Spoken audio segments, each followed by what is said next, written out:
ಮಲ್ಲಗಳಿಗೂ,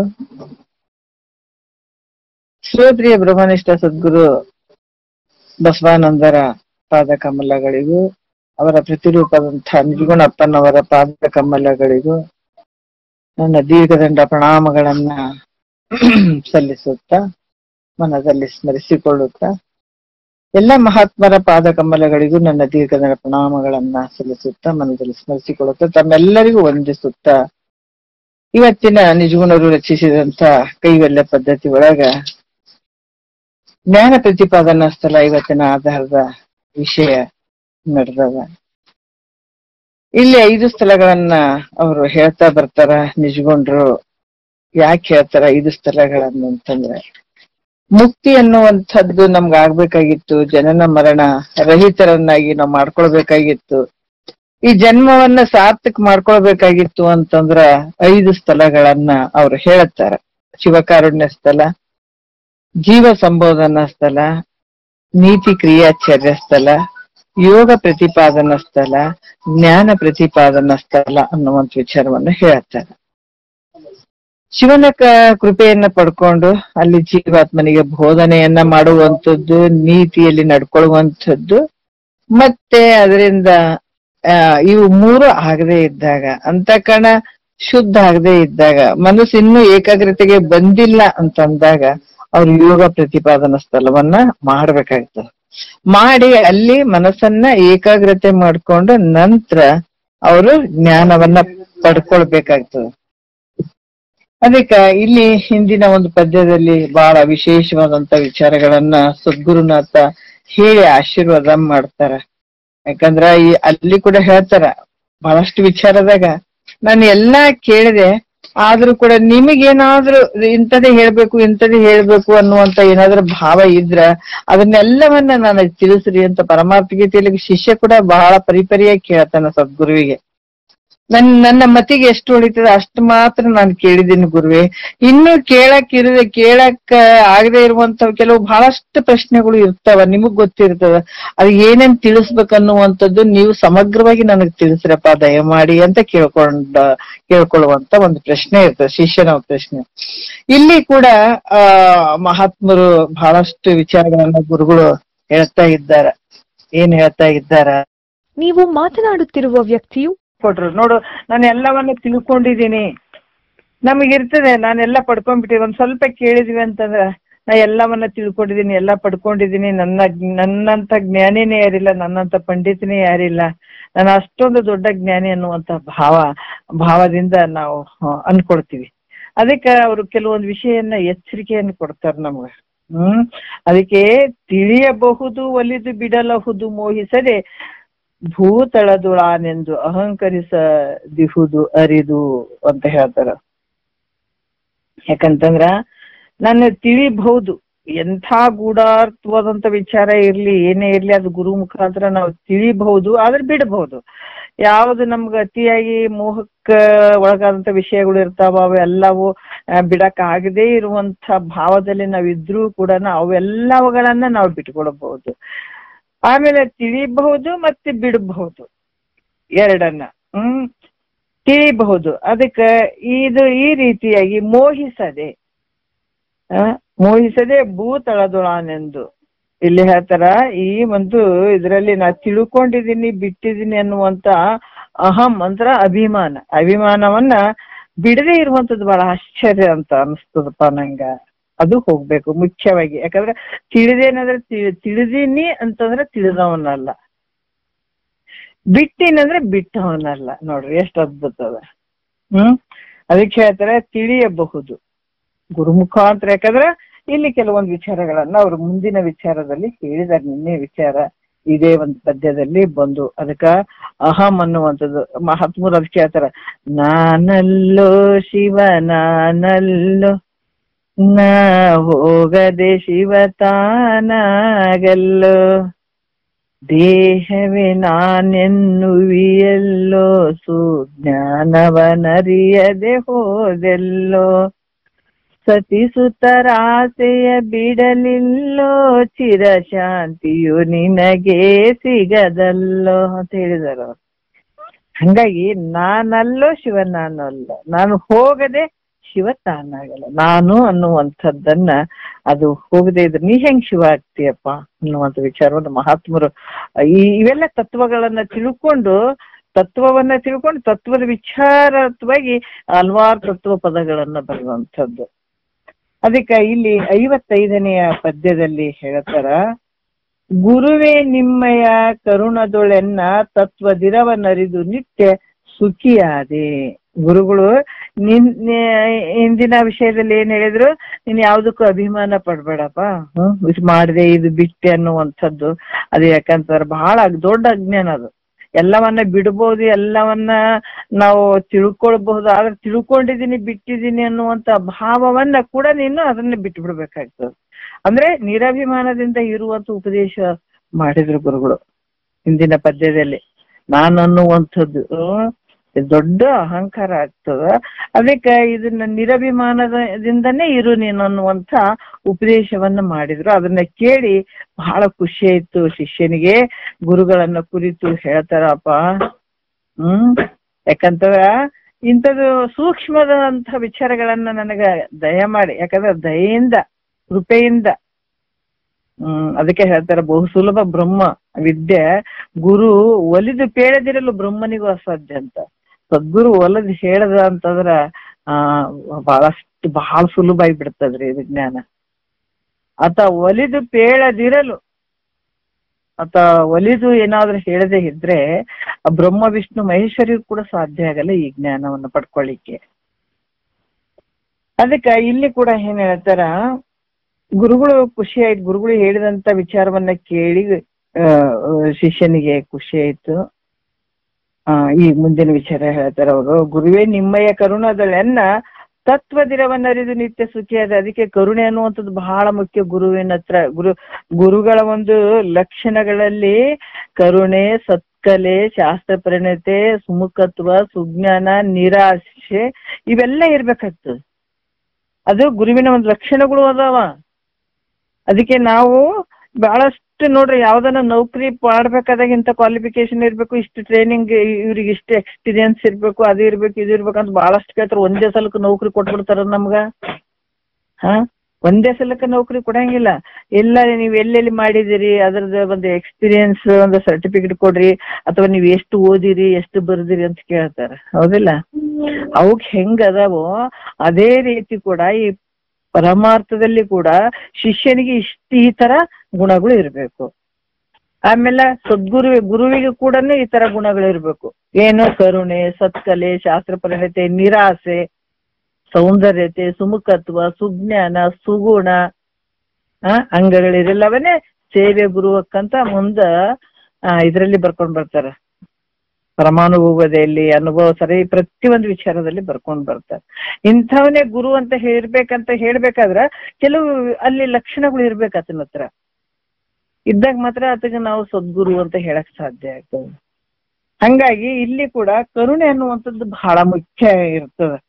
ಯಾಕಂದ್ರೆ ಕರುಣೆಯಿಂದ ಸದ್ಗುರು ಹೇಳಿದಾಗ ಶಿಷ್ಯ ಬದುಕ್ತಾನ. ಜಗತ್ತಿನೊಳಗೆ ಏನ್ ಮಾಡಿದ್ರೇನು, ಎಲ್ಲ ಏನ್ ಮಾಡಿದ್ರೆ ವ್ಯರ್ಥವಾಗಿ ಹೋಗುವಂಥದ್ದು. ಸದ್ಗುರುನೇ ಒಂದ್ ಸ್ವಲ್ಪ ಕರುಣೆ ಮಾಡ್ಲಿಲ್ಲ ಅಂತಂದ್ರ ಶಿಷ್ಯ ಹಂಗ ಸತ್ತೋಗ್ಬಿಡ್ತಿದ್ದ. ಅದಕ್ಕೆ ಇಲ್ಲಿ ಕೂಡ ನಿಮ್ಮ ಕರುಣೆ ಅನ್ನುವಂಥದ್ದು ಬಹಳ ಮುಖ್ಯ. ದಯವಿಲ್ಲದ ಧರ್ಮವಾವುದಯ್ಯ ಅಂತ ಹೇಳ್ತಾರಲ್ಲ, ಇಲ್ಲಿ ದಯ ಅನ್ನುವಂಥದ್ದನ್ನ ನಾನು ಯಾರಿದ್ದೀನಿ ಅಂತ ತಿಳಿಸಿಕೊಡುವಂತಹ ಒಂದು ವಿಚಾರ ಬಹಳ ಮುಖ್ಯ ಆಗ್ತದೆ. ಅದಕ್ಕೆ ಶ್ರೀ ಗುರು ವಚನದಿಂದ ಅಧಿಕ ಸುಧೆ ಅಂದ್ರೆ ಅಮೃತ. ಮೃತ ಅಂದ್ರೆ ಸಾಯುವಂಥದ್ದು, ಅಮೃತ ಅಂದ್ರೆ ಸಾಯದೆ ಇರುವಂಥದ್ದು. ಅದಕ್ಕೆ ನನ್ನ ನಿಜ ಸ್ವರೂಪ ಅನ್ನುವಂಥದ್ದು ತಿಳ್ಕೊಳ್ಬೇಕಾದ್ರೆ ಗುರು ಅಂತ ಕರುಣೆ ಮಾಡಿದಾಗ ನಾನು ತಿಳ್ಕೊಳಿಕ್ ಸಾಧ್ಯ ಆಗ್ತದೆ. ಇಲ್ಲಾಂದ್ರೆ ಹಂಗ ಸತ್ತು ಹೋಗ್ತೀವಿ. ಅದಕ್ಕಾಗಿ ಗುರುವೇ ನೀವು ಕರುಣಾ ಸಾಗರಪ್ಪ. ಆಕಿ ಸ್ವಲ್ಪ ಮೆಲ್ಲಕ್ಕೊಳ್ಳಿ ಅಂತ. ಅದಕ್ಕ ಗುರುವೇ ನೀವು ಕರುಣಾ ಸಾಗರಪ್ಪ. ಅದಕ್ಕ ಈ ಯಾಕಂದ್ರ ನನಗ ಬಹಳ ದುಃಖದಿಂದ ಭವದುಃಖಿಯಾಗಿದ್ದೇನೆ ನಾನು. ನನಗ ನನ್ನ ನಿಜವನ್ನ ನೀವು ತಿಳಿಸಿದ್ರಿ. ಯಾಕಂದ್ರೆ ಬಹಳ ದುಃಖದಿಂದ ಕೂಡಿದ್ದೇನೆ ನಾನು. ಯಾರಿಂದ ಈ ಭವ ದುಃಖ ತೊಲಗ್ತದಂತ ಅನ್ಕೊಳ್ತಾ ಇದ್ದೆ, ಯಾರಿಂದ ನಾನು ಇದನ್ನ ತಿಳ್ಕೊಳ್ತೀನಿ ಅಂತ ಹುಡುಕ್ತಾ ಇದ್ದೆ, ಅಂತದ್ರಲ್ಲಿ ನೀವು ಸಿಕ್ಕು ನನಗ ನಿಜವನ್ನು ಹೆಂಗ ಮಾಡ್ರಿ, ಕೃಪೆಯಿಂದ ಬೋಧಿಸಿದ್ರಿ ನನಗೆ.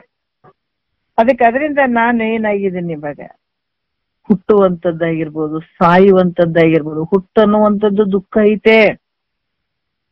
ಯಾಕಂದ್ರ ಆಯಾ ಒಂದು ಕಾಲದಲ್ಲಿ ಆಯಾ ಜನ್ಮದಲ್ಲಿದ್ದಾಗ ಆಯಾ ದುಃಖಗಳು ಅಲ್ಲೇ ಆಗ್ತಾವ ಹೊರತಾಗಿ, ಮತ್ತೆ ನಾವು ಈ ಮಾಯಕ್ಕೆ ಗುರಿಯಾಗಿ ಒಂದೊಂದು ಶರೀರಗಳನ್ನು ತೊಟ್ಕೊಂಡು ಬಂದಾಗ ಅಲ್ಲೆಲ್ಲಿ ನಮ್ಗೆ ಗೊತ್ತಾಗ್ತದೆ.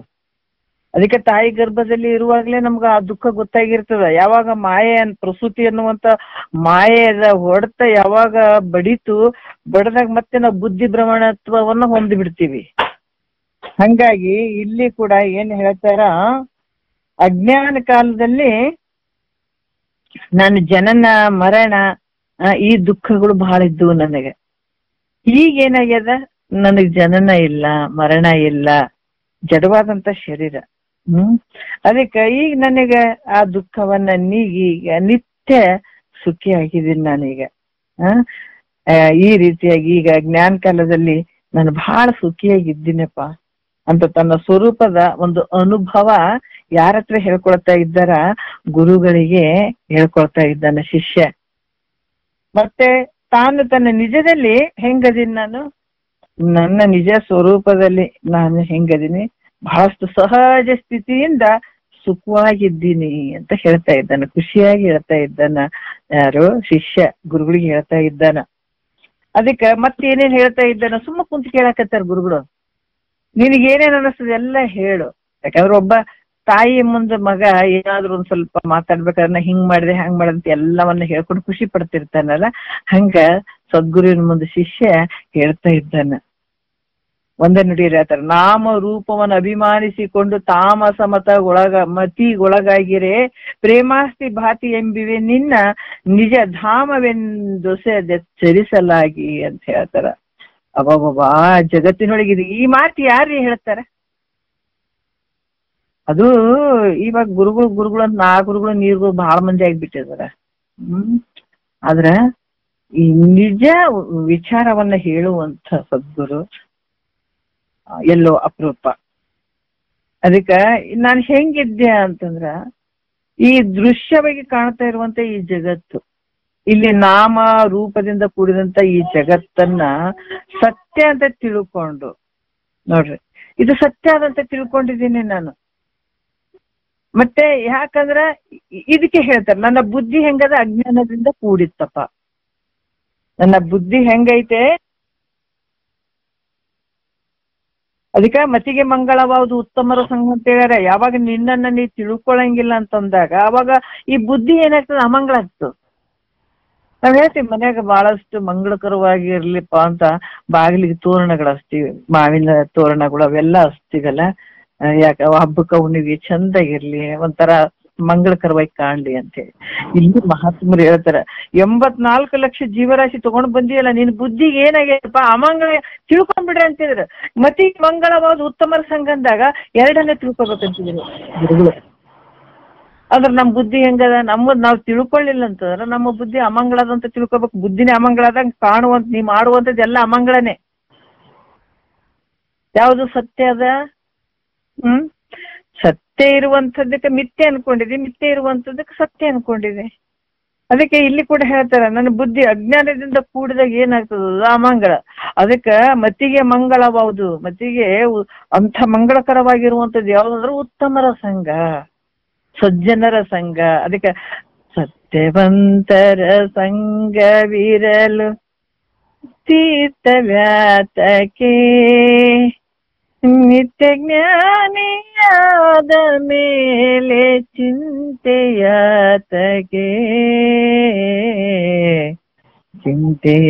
ಅಂತ ಕೆಲವು ಮಹಾತ್ಮರು ಬರೀತಾರ ನೋಡ್ರಿ.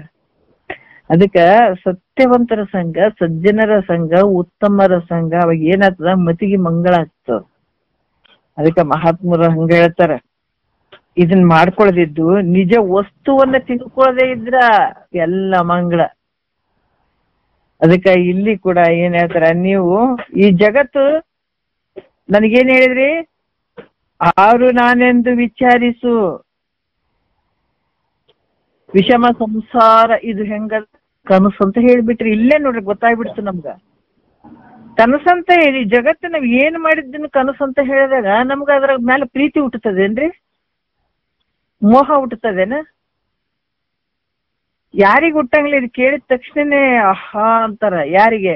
ಸದ್ಗುರುವಿನ ಮೇಲೆ ಬಹಳಷ್ಟು ಶ್ರದ್ಧೆ, ನಂಬಿಕೆ, ವಿಶ್ವಾಸ ಇತ್ತಂದಾಗ ಅಲ್ಲಿ ಮನಸ್ಸು ಸಿಕ್ಕಾಬಿಡ ಪಲ್ಲಟ ಆಗಿಬಿಡ್ತಾವ ನೋಡಿ, ಚೇಂಜ್ ಆಗಿಬಿಡ್ತ ಮನಸ್ಸು. ಅನಿಸ್ತದಿಲ್ಲ ನಮ್ಗ? ಅದಕ್ಕ ಮಹಾತ್ಮರು ಹೇಳ್ತಾರ, ನೀವೇನ್ ಹೇಳಿ ಜಗತ್ತು ಸತ್ಯ ಆದಪ್ಪ ಅಂತ ನಾನ್ ಅನ್ಕೊಂಡ್ ಕುಂತಿದ್ದೆ, ನಾ ಮಾಡುವಂತದ್ದೆಲ್ಲ ಸತ್ಯ ಅನ್ಕೊಂಡ್ ಕುಂತಿದ್ದೆ. ನೀವೇನ್ ಹೇಳಿದ್ರಿ? ನೀ ಮಾಡುವಂತ ಈ ಸಂಸಾರ, ಈ ಜಗತ್ತು ಹೆಂಗ ಐತಪ್ಪ ಅಂತಂದ್ರ ನಿನ್ನಲ್ಲಿ ಕಲ್ಪಿತ ಆಗ್ಯದಂತ ಹೇಳಿದಿರಿ ನೀವು. ಅಂದ್ರೆ ಕಲ್ಪಿತ ಅಂದ್ರೆ ಏನು? ಸತ್ಯ ಐತನದು ಕಲ್ಪನೆ. ನಿನ್ನಲ್ಲಿ ದಿನ ತೋರ್ತಾವಲ್ಲ ಕನಸು, ಅದು ಸತ್ಯ ಅದೇನ? ಇಲ್ಲ. ಎಲ್ಲಿ ತೋರಕತ್ತದ? ನಿನ್ನೊಳಗ ತೋರಕತ್ತದ. ಎಲ್ಲಿ ಲಯ ಆಯ್ತು? ನಿನ್ನೊಳಗ ಲಯ ಆಯ್ತು. ತೋರದ್ ಬಿಟ್ಟದನ್ನು ತೋರ್ಯದ. ಅದ್ರ ಎಲ್ಲ ಕಷ್ಟ ಸುಖ ನೋವು ನಲಿವೆಲ್ಲ ಕನಸಿನಲ್ಲಿ ಅನುಭವಿಸಿದಿ. ಅದ್ರಂಗ ಈ ಜಗತ್ತು ಕೂಡ ಎಲ್ಲಿ ತೋರಕತ್ತದಪ್ಪ ಅಂದ್ರೆ ನಿನ್ನಲ್ಲೇ ತೋರಕತ್ತಿದೆ ಜಗತ್ತು. ಜಗತ್ತು ಸ್ವಪ್ನದಂತೆ ನಿನ್ನಲ್ಲಿ ಹೆಂಗದ? ಕಲ್ಪಿತ ಆಗ್ಯದಪ್ಪ. ಅದರಿಂದ ಏನಾಗ್ಯದ? ಇದು ಕನಸಿನಂಗಿದು ಮಿಥ್ಯ. ಮಿಥ್ಯ ಐತೆ, ಇದು ಸುಳ್ಳೈತೆ, ಸತ್ಯ ಅಂತ ಅನ್ಕೋಬೇಡ. ಇದು ಕನಸು ಹೆಂಗ ಸುಳ್ಳದು? ಈ ಜಗತ್ತು ಕಾಣುವಂತ ಜಗತ್ತು ಕೂಡ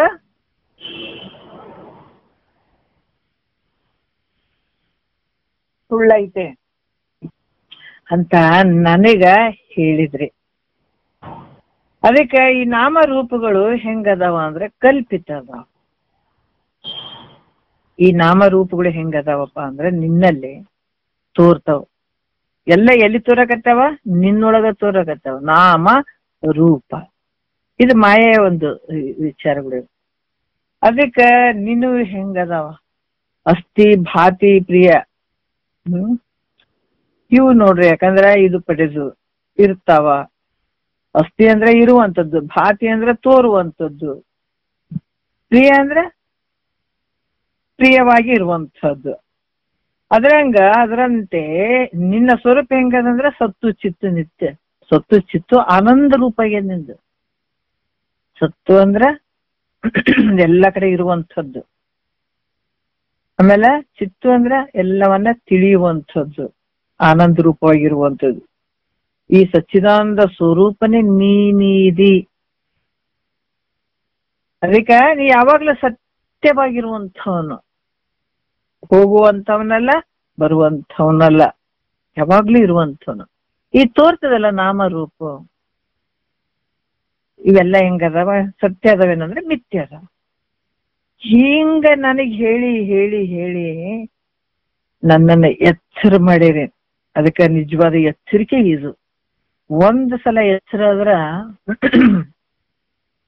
ಅದಕ್ಕೆ ನಾವು ಕೆಲವೊಂದು ಒಂದು ವಿಚಾರದಲ್ಲಿ ಈ ಹಬ್ಬ ಹರಿದಿನಗಳು ಇದೇ ರೂಪವಾಗಿ ಇಟ್ಟಿರುವಂತದ್ದು. ಈ ಶಿವರಾತ್ರಿ ಅಂದ್ರೆ ನಿಜವಾಗಿ ಒಂದು ದಿವಸ ಶಿವರಾತ್ರಿ ಮಾಡುವಂತದ್ದಲ್ಲ, ಅದು ಜ್ಞಾನವನ್ನ ಪಡ್ಕೊಂಡು ಜಾಗ್ರ ಆಗುವಂಥದ್ದು. ಒಂದ್ಸಲ ಎಚ್ಚರಿಕೆ, ಜಾಗರಣ ಅಂದ್ರೆ ಎಚ್ಚರಿಕೆ ಆಗುವಂಥದ್ದು. ಈ ವಿಚಾರಗಳನ್ನ ಕೇಳಿ ನಾಮರೂಪಗಳು ಮಿಥ್ಯಾಗ್ಯಾವಂತ ಈ ರೀತಿ ನನಗೆ ಹೇಳಿ ನನ್ನನ್ನ ಎಚ್ಚರ ಮಾಡಿದೆಪ್ಪ ನೀವು. ಗುರುವೇ, ಯಾರ ಕರುಣೆ ಆಗಿದೆ? ಅಪ್ಪ ಅಮ್ಮ ಬಂದಕ್ಕ ಗುರಿ ಮಾಡಿಬಿಟ್ಟಿದಾರ. ಜನ್ಮ ಜನ್ಮಾಂತರ ಬಂದಕ್ಕೂ ಗುರಿ ಆಗ್ಬಿಡ್ತು ನೋಡ್ರಿ. ಆದ್ರೆ ಈ ಬಂಧನದಿಂದ ನನ್ನನ್ನ ಪಾರ್ ಮಾಡಿದ್ರಿ ಗುರುವೇ. ಇದು ಎಲ್ಲ ಯಾರು ಕರುಣೆ ಅಂದ್ರೆ ನಿಮ್ಮ ಕರುಣೆಯಿಂದ ನನಗಿಷ್ಟೆಲ್ಲ ಗೊತ್ತಾಗಿದೆ ಅಂತ ಗುರುವಿನ ಮುಂದ ಶಿಷ್ಯ ಹೇಳ್ಕೊಳ್ತಾ ಇದ್ದಾರ. 2ನೇ ನುಡಿಯಲ್ಲಿ ಹೇಳ್ತಾರ ನೋಡ್ರಿ, ಎಷ್ಟು ಅದ್ಭುತವಾಗಿ ಹೇಳ್ತಾರ. ತನು ನೇತ್ರ ಮನವೆಂಬಿವೆಲ್ಲವೂ ನೋಡೆ, ನಿನಗೆ ವಿಷಯವಾದ ಕಥದಿಂದೆ ನಿನಗೆ ಬಂಧಕವಿದೆಂದೆನ್ನಲುಂಟೆ, ಸಾಕ್ಷಿಕನೇ ನೀನೆಂದು ತಿಳಿಸಲಾಗಿ. ಇಷ್ಟು ಅದ್ಭುತ ಅಲ್ಲ? ಈ ದೇಹಾದಿಗಳೇ ನಾನಂತ ನಂಬಿದ್ದೆ ನಾನು. ಈ ಶರೀರ ನಾನು, ಇಂದ್ರಿಯಗಳು ಎಲ್ಲವೂ ನಾನು ಜನನ ಮರಣ ಅನ್ನುವಂತ ಬಂಧಕ್ಕೊಳಗಾಗಿದ್ದೀನಿ ಅನ್ನುವಂತ ಭಾವ ನನ್ನಲ್ಲಿತ್ತು. ಇವಾಗ ಯಾಕಂತಂದ್ರೆ ಈ ಶರೀರಗಳು ಏನಾಗಿದೆ? ಈ ತನು ಅಂದ್ರೆ ಶರೀರ, ಈ ಕಣ್ಣು, ನೇತ್ರ ಅಂದ್ರೆ ಕಣ್ಣು, ಮನಸ್ಸು, ಇವೆಲ್ಲವೂ ವಿಚಾರ ಮಾಡಿ ನೋಡಿದ್ರೆ ಗುರುವೇ ಇವೆಲ್ಲ ನಾನು ಅಂತಾನೆ ತಿಳ್ಕೊಂಡಿದ್ದೆ. ನೀವು ಒಂದು ಮಾತು ಹೇಳಿದ್ರಿ, ಪಡೆವೆ ನೀನೆಂದಿಗೆ ಪರಮುಕ್ತಿ ಸುಖವನು ಅಂತ ಹೇಳಿದಾರ ಅವರು. ಪಡೆವೆ ನೀನೆಂದಿಗೆ, ಪಡೆವೆ ನೀನೆಂದಿಗೆ ಪರಮುಕ್ತಿ ಸುಖವನು ಅಂತ ಹೇಳಿದಾರೆ. ಅಷ್ಟು ಶ್ರೇಷ್ಠವಾದಂತ ಸುಖವನ್ನ ನೀವು ಎಂದಿಗೆ ಪಡ್ಕೊಳ್ತಿದಿ? Question mark. ಎಂದಿಗೆ ಪಡ್ಕೊಳ್ತೀವಿ ಅಂದ್ರ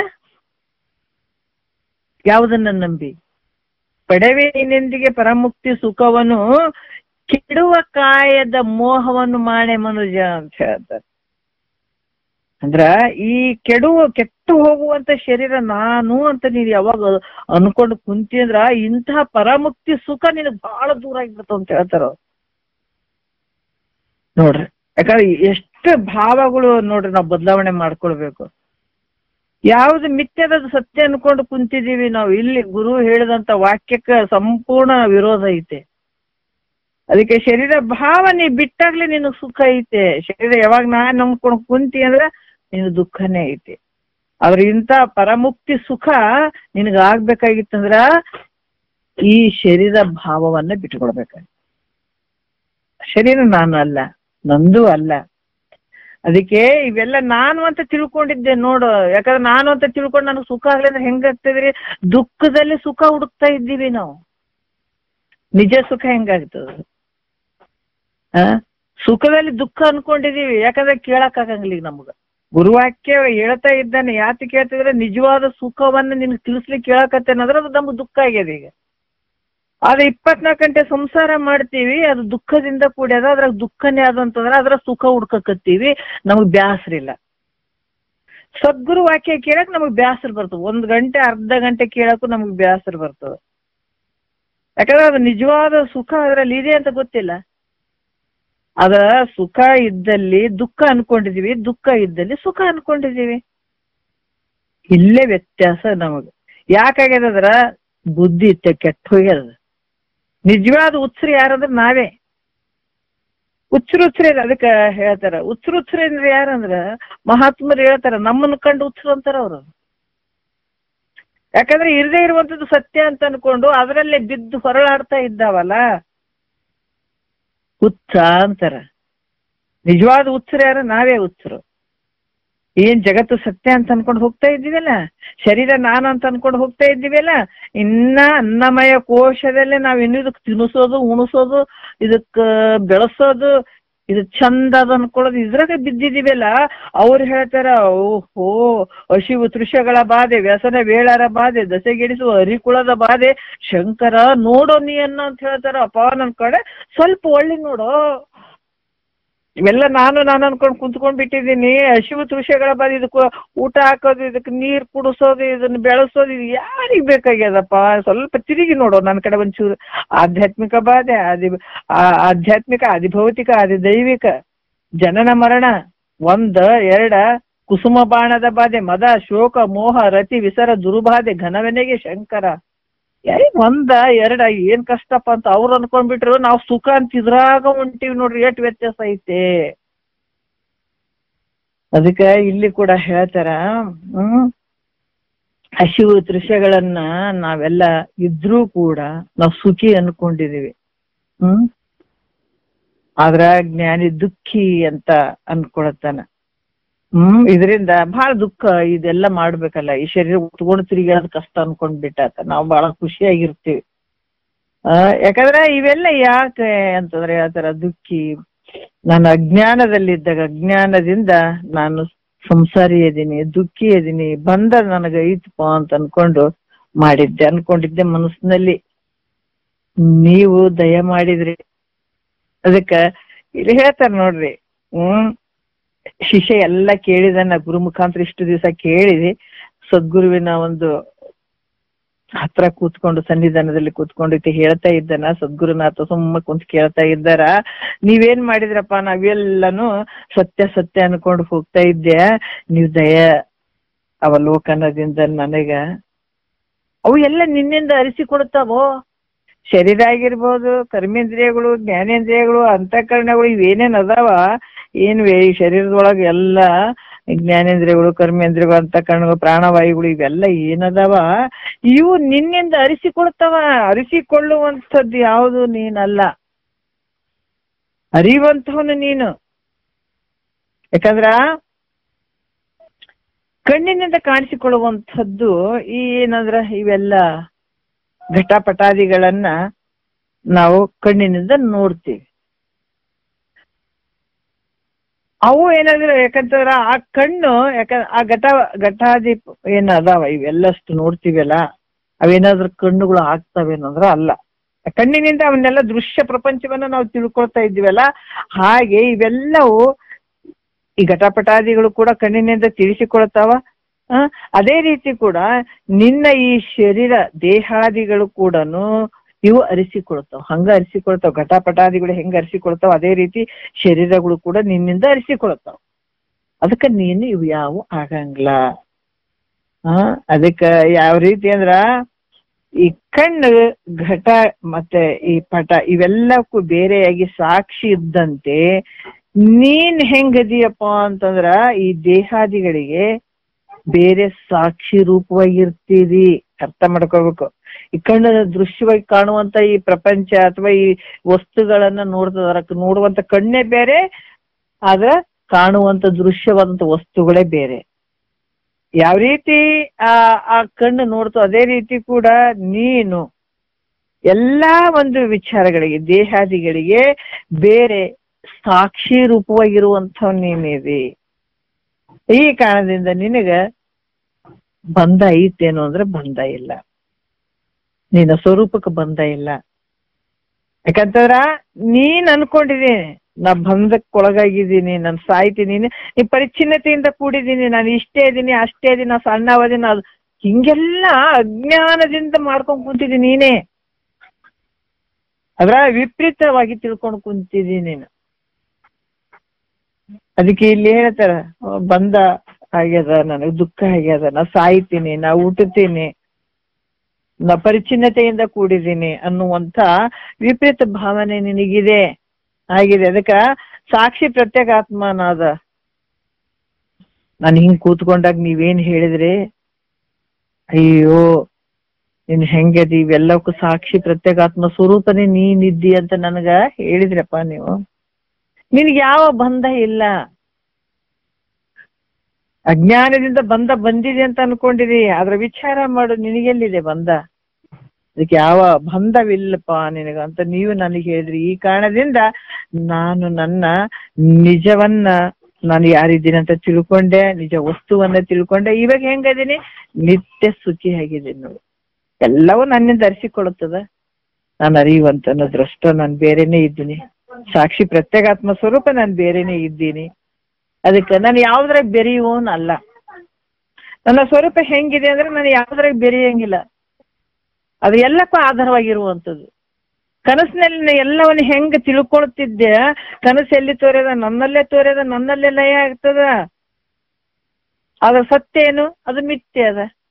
ಎಚ್ಚರಿಕೆ ಆದ್ಮೇಲೆ ಎಲ್ಲ ಮಿಥ್ಯೆ ಆಗ್ಬಿಡ್ತಲ್ಲ. ಅದ್ರಾಗ ಇವಾಗ ನನಗೇನಾಗಿದೆ, ಕಾಣುವಂತ ಈ ಶರೀರ ಏನ್ ಕಾಣಕತ್ತದ, ಈ ದೃಶ್ಯವಾದ ಪ್ರಪಂಚ ಜಗತ್ತಿನ ಏನ್ ತೋರಕತ್ತದ, ಇದೆಲ್ಲ ನನ್ನಲ್ಲೇ ತೋರ್ತು ಅಂತ ನೀವ್ ಹೇಳಿದ್ರೆ, ನಿನ್ನಲ್ಲೇ ತೋರ್ತದೆ, ನಿನ್ನಲ್ಲೇ ಲಯ ಆಗ್ತದೆ. ಹೆಂಗದ, ಯಾವಾಗ ಜ್ಞಾನ ಅಳವಡ್ತದೆ, ಇದು ಮಿಥ್ಯೆ ಆಗ್ಬಿಡ್ತು ನೋಡ್ರಿ. ಇವಾಗ ನನಗೆ ಮಿಥ್ಯೆ ಅನ್ಸಕತ್ತದ. ಈ ಕಾಣುವಂತ ಈ ಜಾಗ್ರ ಸ್ವಪ್ನ ಸುಸುಪ್ತಿ ಇವೆಲ್ಲ ಎಲ್ಲಿ ತೋರಕತ್ತವ, ಕನಸ್ನಾಗ ತೋರ್ದಂಗ ಆಕತ್ತದ ಈಗ ನನಗ. ಎಷ್ಟು ಅದ್ಭುತ ನೋಡ್ರಿ. ಅದಕ್ಕೆ ಜ್ಞಾನ ಅನ್ನುವಂಥದ್ದು, ಜ್ಞಾನ ಸೂರ್ಯ ಹುಟ್ಟಿದ ನಂತರ ಏನಾಗ್ತದೆ, ಅಜ್ಞಾನ ಅನ್ನುವಂಥ ಕತ್ತಲೆ ಸಂಪೂರ್ಣ ನಿವೃತ್ತಿ ಆಗ್ಬಿಡ್ತದೆ. ಅದಕ್ಕೆ ಇವಾಗ ಏನ್ ಸಂಸಾರ ಮಾಡ್ತೀನಿ ಅಂದ್ರೂ ಕೂಡ ಇದು ಕನಸ್ನಿಗೆ ಮಾಡ್ತೀನಿ ಅನ್ನುವಂಥ ಭಾವ ಬಂದು ಅದ್ರದ ಒಂದು ಎಫೆಕ್ಟ್ ನನಗೆ ಒಂದು ಚೂರ ಆಗ್ತಾ ಇಲ್ಲ ಗುರುವೇ ಅಂತ ಇಲ್ಲಿ ಕುಣಿದು ಗುರುವಿನ ಮುಂದೆ ಹೇಳ್ತಾ ಇದ್ದಾನ ಶಿಷ್ಯ. ಇವಾಗ ಹೆಂಗದೀನಿ, ನಿತ್ಯ ಸುಖಿ ಆಗಿದ್ದೀನಿ ನಾನು ಅನ್ನುವಂಥ ವಿಚಾರವನ್ನ ಇಲ್ಲಿ ಹೇಳ್ತಾ ಇದ್ದಾರ. ಮತ್ತೆ ಮೂರನೇ ನುಡಿಯಲ್ಲಿ ಒಂದ್ ಸ್ವಲ್ಪ ನೋಡೋಣ. ದೇಹಾದಿಗಳು ಲೋಹ ಕಾಂತವ ಹೊಂದಿ ಲೋಹದಂತಿರದೆ ಚಲಿಸುವಂತೆ ಊಹಿಸಿ ನಿನ್ನ ಸನ್ನಿಧಿಯಿಂದ ಚೇಷ್ಟಿ ಪಾಹದನೆಂದು ಸೂಚಿಸಲಾಗಿ ಅಂತ ಕೂಡ ಇಲ್ಲಿ ಹೇಳ್ತಾರ. ಏನಂತಂದ್ರ ದೇಹಾದಿಗಳು ಲೋಹ ಕಾಂತವ ಹೊಂದಿ, ದೇಹಾದಿಗಳು ಅಂದ್ರ ದೇಹ, ಇಂದ್ರಿಯ, ಪ್ರಾಣ, ಕರಣಾದಿಗಳು ಇವೆಲ್ಲವನ್ನ ತಗೊಳ್ಬೇಕಾಗ್ತದೆ. ಈ ಲೋಹ ಚುಂಬದ ಸನ್ನಿಧಾನದಲ್ಲಿರುವ ಕಬ್ಬಿಣದ ತುಂಡುಗಳು, ಯಾಕಂದ್ರೆ ಈ ಅಯಸ್ಕಾಂತ ಅನ್ನುವಂಥದ್ದು ಇರ್ತದ. ಕಬ್ಬಿಣದ ಚೂರುಗಳು ಕೆಳಗಡೆ ಬಿದ್ರು ಕೂಡ ಅಯಸ್ಕಾಂತ ಹಿಂಗ್ ಹಿಡಿದ್ರ ಅವು ಚಲಿಸ್ತಾ ಇರ್ತಾವ ನೋಡ್ರಿ, ಸಣ್ಣ ಸಣ್ಣ. ಅದು ಪರೀಕ್ಷೆ ಮಾಡಿರ್ಬೋದು, ನಿಮ್ಗೂ ಗೊತ್ತಿರ್ತದ. ಇಷ್ಟಂತ ಹಿಂಗ್ ಹಿಡಿದಾಗ ಏನಾಗ್ತದ, ಕಬ್ಬಿಣದ ಚೂರುಗಳು ಇತ್ತಿಂದತ್ತ ಚಲಿಸ್ತಾ ಇರ್ತಾವ. ಅವು ಇದ್ದಲ್ಲೇ ಇರ್ತಾವಂದ್ರೆ ಇದ್ದಲ್ಲೇ ಇರಂಗಿಲ್ಲ. ಆದ್ರೂ ಕೂಡ ಅವ್ ಹೆಂಗದವ, ಜಡದಿಂದ ಕೂಡಿದ್ರು ಕೂಡ ಆ ಒಂದು ಸನ್ನಿಧಾನದಲ್ಲಿ ಇದ್ದಾಗ ಆ ಕಬ್ಬಿಣದ ತುಂಡುಗಳು ಲೋಹ ಚುಂಬನದ ಸನ್ನಿಧಾನದಲ್ಲಿದ್ದಾಗ ಚಲಿಸುವಂತೆ ಹೆಂಗ್ ತೋರ್ತವೋ ಅದೇ ರೀತಿ ದೇಹ, ಇಂದ್ರಿಯ, ಪ್ರಾಣ, ಮನಸ್ಸು, ಬುದ್ಧಿ, ಅಹಂಕಾರ ಇವೆಲ್ಲ ಹೆಂಗದವಂದ್ರೆ ಜಡದಿಂದ ಕೂಡಿದವ. ಇವಕ್ಕೆ ಸ್ವತಂತ್ರತೆ ಐತೇನಂದ್ರೆ ಇಲ್ಲ, ಯಾವ ಶಕ್ತಿನೂ ಇಲ್ಲ. ತನ್ನ ಒಂದು ಯಾವ್ದಂದ್ರೆ ತನ್ನ ಜ್ಞಾನನೂ ಇಲ್ಲ, ಪರರ ಜ್ಞಾನ ಇಲ್ಲ, ಅದಕ್ಕೆ ಜಡ ಅಂತ ಹೇಳ್ತೀವಿ ನಾವು. ಅದಕ್ಕ ಈ ದೇಹ ಇದ್ರೂ ಕೂಡ ಇದಕ್ಕೆ ಏನಾರ ಸ್ವತಂತ್ರತೆ ಐತೇನಂದ್ರೆ ಇಲ್ಲ. ಅದಕ್ಕ ಯಾವ ಒಂದು ಅದು ಕೂಡ ಜಡದಿಂದ ಕೂಡ್ಯದ. ಇಂದ್ರಿಯ, ಪ್ರಾಣ, ಮನಸ್ಸು, ಬುದ್ಧಿ ನೋಡ್ರಿ ಇವೆಲ್ಲವೂ ಹೆಂಗದಾವ ಅಂತಂದ್ರ ಅಲ್ಲಿಂದ ಶಕ್ತಿಯನ್ನ ಪಡ್ಕೊಂಡಿದಾವ. ಶಕ್ತಿಯನ್ನ ಪಡ್ಕೊಂಡು ಇಷ್ಟೆಲ್ಲ ಕೆಲಸ ಮಾಡ್ತಾವೆ. ಎಲ್ಲಿ? ಮೂಲ ಸ್ವರೂಪದ ಒಂದು ಶಕ್ತಿಯನ್ನ ಪಡ್ಕೊಂಡು ಇವೆಲ್ಲ ಚಲನತ್ವದಿಂದ ಕೂಡಿದಾವ. ಯಾವ ರೀತಿ ನೋಡ್ರಿ, ಸ್ವಲ್ಪ ಸೂಕ್ಷ್ಮವಾಗಿ ತಿಳ್ಕೊಂಡಾಗ ಈ ಲೋಹ ಚುಂಬನದ ಸನ್ನಿಧಾನದಲ್ಲಿ ಕಬ್ಬಿಣದ ತುಂಡುಗಳು ಜಡತ್ವದಿಂದ ಕೂಡಿದ್ರು ಕೂಡ ಅದರ ಒಂದು ಸನ್ನಿಧಾನದಲ್ಲಿ ಚಲಿಸುವಂತೆ ಕಾಣ್ತಾವಲ್ಲ, ಅದೇ ರೀತಿ ಕೂಡ ಈ ದೇಹ, ಇಂದ್ರಿಯ, ಬುದ್ಧಿ, ಅಹಂಕಾರ, ಪ್ರಾಣ ಇವೆಲ್ಲವೂ ಜಡ ದೃಶ್ಯವಾಗಿ ಮತ್ತೆ ಜಡಗಳಾಗಿದ್ರು ಕೂಡ ಚೈತನ್ಯ ಸಾಕ್ಷಿ ಪ್ರತ್ಯೇಗಾತ್ಮನಾದ ನಿನ್ನ ಸನ್ನಿಧಾನದ ಮೂಲಕ ಅವು ಈಗೇನ್ ಚೈತನ್ಯ ಐತೇನಪ್ಪ ಅನ್ನಂಗ ಇವು ತೋರ್ತಾವ. ಅದಕ್ಕ ಇಲ್ಲಿ ಕೂಡ ಆದ್ರೂ ಇವು ಚೈತನ್ಯ ಸ್ವರೂಪಗಳು ಅದಾವೇನು ಅಂದ್ರೆ ಇಲ್ಲ, ಇವು ಜಡದಿಂದ ಕೂಡಿದಾವ. ಹಿಂಗೆಲ್ಲ ನನಗ ನೀವು ಪ್ರತಿನಿತ್ಯ ಹೇಳಿಕೊಟ್ಟಿದ್ದೀರಿ. ಹೇ ಗುರುವೇ, ತಾವು ತಿಳಿಸಿದ್ರಿಂದ ಇವಾಗ ನನಗ್ ಗೊತ್ತಾಗಿದೆ, ಪಕ್ಕ ಆಗಿದೆ. ಇವು ದೇಹಾದಿಗಳು ಇವ್ಯಾವ ಆತ್ಮ ಅಲ್ಲ ಅಂತ ನನಗ್ ಗೊತ್ತಾಗಿದೆ. ಇವೆಲ್ಲ ಹೆಂಗದವ? ಜಡದಿಂದ ಕೂಡವ, ಅನಾತ್ಮದಿಂದ ಕೂಡಿದವ. ನಾನೇ ಬೇರೆ, ಈ ಶರೀರಗಳು ಬೇರೆ ಅಂತ ಇವಾಗ ನನಗ್ ಗೊತ್ತಾಗಿದೆ. ಇವೆಲ್ಲ ಬೇರೆ ಅದಾವಂತ. ಅದು ಯಾರ ಕರುಣೆಯಿಂದ? ನಿಮ್ಮ ಕರುಣೆಯಿಂದ ನನಗೆ ಇವಾಗ ಗೊತ್ತಾಗ್ಯದ ನೋಡು. ಯಾವಾಗ್ಲೂ ಇರುವಂಥವ್ ನೀವೆಲ್ಲ ಜಡದಿಂದ ಕೂಡಿದಂಥವು, ಇವಕ್ಕೆ ಯಾವ ಸ್ವತಂತ್ರತೆ ಇಲ್ಲ ಅನ್ನುವಂಥದ್ದು ನಿಮ್ಮ ಕರುಣೆಯಿಂದ ನನಗ ಇವೆಲ್ಲ ಗೊತ್ತಾಯ್ತಪ್ಪ ಅಂತ ಹೇಳುವಂತ ವಿಚಾರ. ಮತ್ತೆ ಇಲ್ಲಿ 4ನೇ ನುಡಿಯಲ್ಲಿ ಕೂಡ ಹೇಳ್ತಾರ, ಪಳುಪು ಪಾದಿಯ ನೊಂದಿ ತದ್ರೂಪವೆಂಬ ಓಲು ನೀನು ಅಖಿಳ ತತ್ವಮಯನಾಗಿ ಬೆಳಗಲ್ಲಂಥದ್ದು ನೈಜ ಒಪ್ಪುದೇ ನಿರ್ಮಳನು ನೀನೆಂದು ಅನುಗ್ರಹಿಸಲು. ನೋಡ್ರಿ, ಪಳಪು ಅಂದ್ರೇನು? ಸ್ಫಟಿಕ. ಈ ಸ್ಫಟಿಕದ ಸಮೀಪ ತದ್ರೂಪ ಅಂತಂದ್ರೆ ಏನು? ತದ್ರೂಪವೆಂಬ ಓಲು ಅಂದ್ರ ಅದರ ಹಾಗೆ ಇರುವಂತೆ. ಏನು ಹೇಳ್ತಾರ ನೋಡ್ರಿ, ಎಷ್ಟು ಅದ್ಭುತವಾಗಿ ಹೇಳ್ತಾರ. ಸ್ಫಟಿಕದ ಸಮೀಪದಲ್ಲಿ ನಾವು ಕೆಲವೊಂದು ಸ್ಫಟಿಕ ಕೆಲವೊಂದೊಂದಕ್ಕೆ ಬಹಳಷ್ಟು ಈಗ ರುದ್ರಾಕ್ಷಿ ಅಂತ ಅಂದ್ರೂ ಕೂಡ 5 ಮುಖದ ರುದ್ರಾಕ್ಷಿ, 1 ಮುಖದ ರುದ್ರಾಕ್ಷಿ ಇವೆಲ್ಲ ಇರ್ತಾವ ಅದರಲ್ಲಿ. ಯಾಕಂದ್ರೆ ಕೆಲವೊಂದು ವಿಚಾರಗಳು ಪಂಚಮುಖದಂತರ ಸದ್ಯಜಾತ, ವಾಮದೇವ, ಘೋರ, ಈಶಾನ್ಯ, ತತ್ಪುರುಷ ಅಂತ ಹೇಳ್ಬಿಟ್ಟು ನಾವಲ್ಲಿ ಪರಮಾತ್ಮನ ಈ ಪಂಚಮುಖಗಳು ಇವೆಲ್ಲ ಕೆಲವೊಂದೊಂದು ಹಿಂದಿನ ಒಂದು ವಿಚಾರದಲ್ಲಿ ಹೇಳ್ತಾರೆ. ಸ್ಫಟಿಕ ಅಂದ್ರೆ ಪರಿಶುದ್ಧವಾಗಿರುವಂಥದ್ದು. ಅದ್ರ ಸಮೀಪದಲ್ಲಿ ಏನಾದ್ರೂ ಹಳದಿ ಇಟ್ರೆ ಹಳದಿ ಕಲರ್ ಕಾಣುತ್ತದ ಸ್ಫಟಿಕ, ಕೆಂಪಿಟ್ರೆ ಕೆಂಪು ಕಾಣ್ತದ. ಇಲ್ಲಿ ಏನೇನು ಇಡ್ತೀವಿ ಕಲರ್ ಅದೆಲ್ಲ ರೀತಿಯಾಗಿ ಕಾಣ್ತಾವ. ಆ ಮಣಿಗಳನ್ನ ಇಡಿಸಿದ್ರು ಕೂಡ ಅದೇ ರೀತಿ ಕಾಣಿಸ್ತಾವ. ಈ ಸ್ಫಟಿಕ, ಕೆಂಪು ಇವೆಲ್ಲವೂ ಕೆಂಪಿಟ್ರೆ ಕೆಂಪು, ಹಸಿರಿಟ್ರೆ ಹಸಿರು ಈ ರೀತಿ ತೋರ್ತದ. ಎಲ್ಲಿ? ಸ್ಫಟಿಕದಲ್ಲಿ. ಸ್ಫಟಿಕ ಒಂದು ದಪ್ಪ ಅಂತ ಇಷ್ಟು ತಗೊಂಡು ಇಟ್ಕೊಂಡು ಅಲ್ಲಿ ಮುಂದೊಂದು ಕೆಂಪು ಕಲರ್ ಹೂ ಇಡ್ರಿ, ಆ ಕೆಂಪು ಕಲಾರೇ ಸ್ಫಟಿಕ ಕಾಣ್ತದ. ಅರಿಶಿನ ಇಡ್ರಿ ಅರಿಶಿನ ಕಲಾರೇ ಕಾಣಿಸ್ತದ. ಗುಲಾಬಿ ಇಡ್ರಿ ಗುಲಾಬಿ ಕಲರೇ ಕಾಣಿಸ್ತದ. ಆದ್ರ ಈ ರೀತಿ ತೋರ್ತದಲ್ಲ, ಅದು ಸತ್ಯ ಏನು?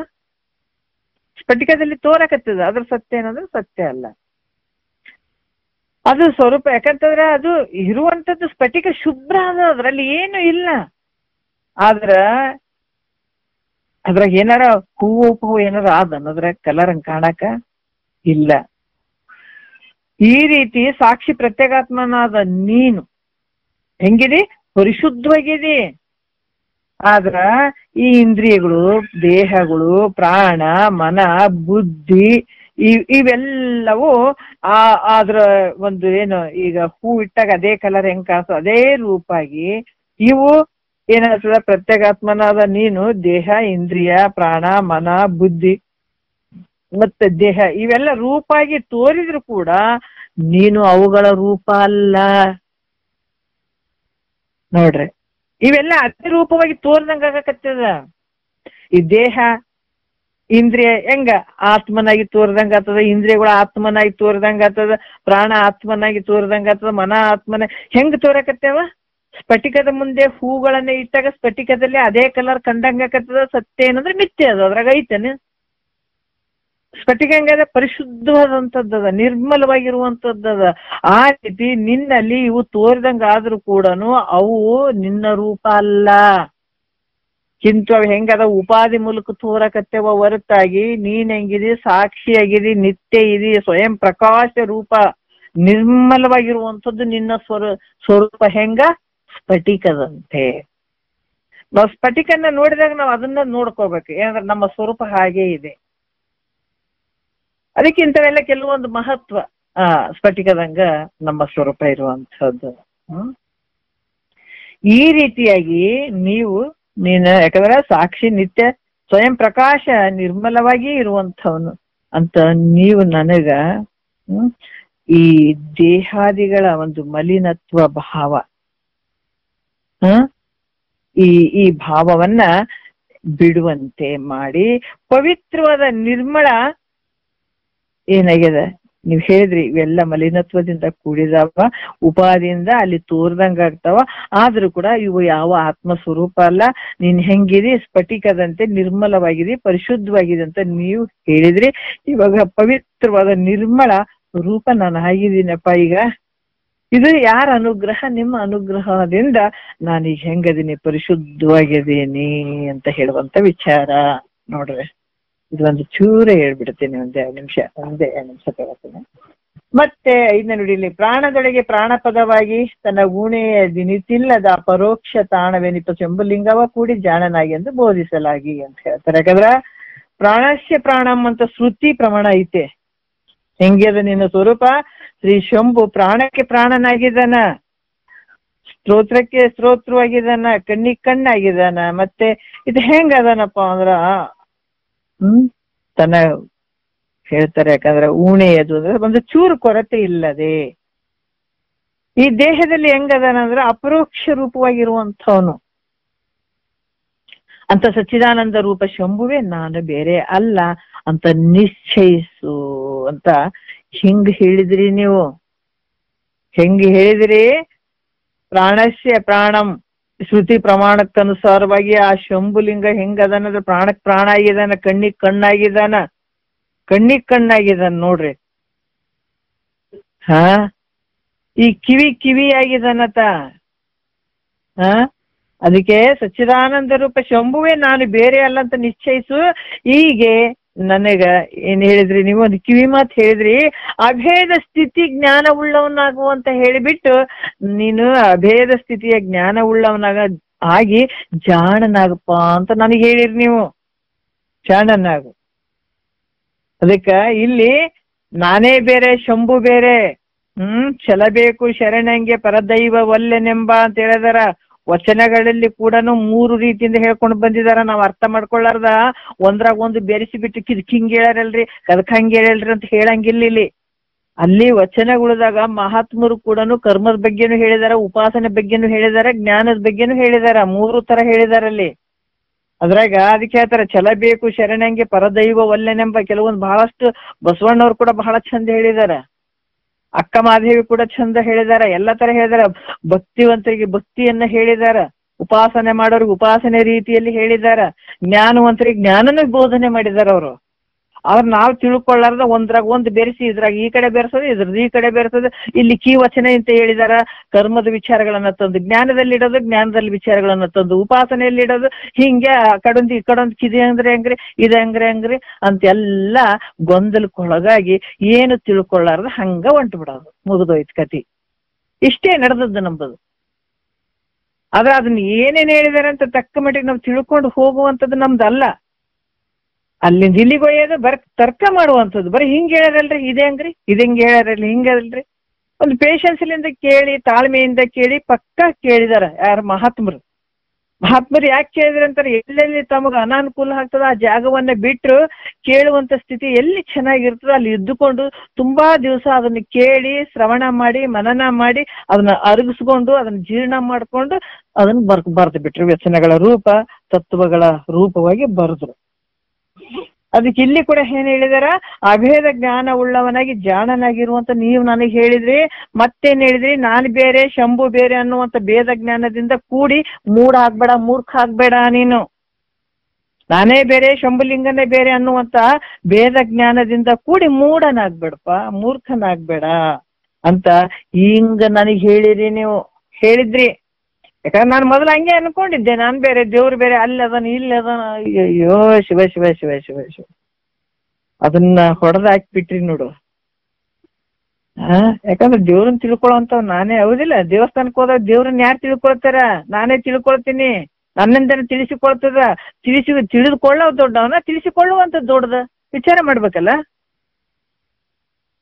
ಅದಕ್ಕೆ ಹೇಳ್ತಾರ, ಕಲ್ಲು ದೇವರು ನೋಡಿ, ಕಲ್ಲು ದೇವರ ನಂಬಿ ನೀ ಕೆಡುವಿಯಲ್ಲೋ, ಬಲ್ಲಿದ ಗುರುವಿನ ನೀ ಪಡಿಲಿಲ್ಲೋ. ಎಲ್ಲವನ್ನ ಬಲ್ಲಂತ ಸದ್ಗುರುವನ್ನ ಬಿಟ್ಟು ಎಲ್ಲೆಲ್ಲ ಹೋಗ್ತೀಯಲ್ಲೋ ಆತ ತಿಳಿಸ್ತಾನೆ ನೋಡು, ಯಾವ ದೊಡ್ಡದು ಯಾವ ಸಣ್ಣದು.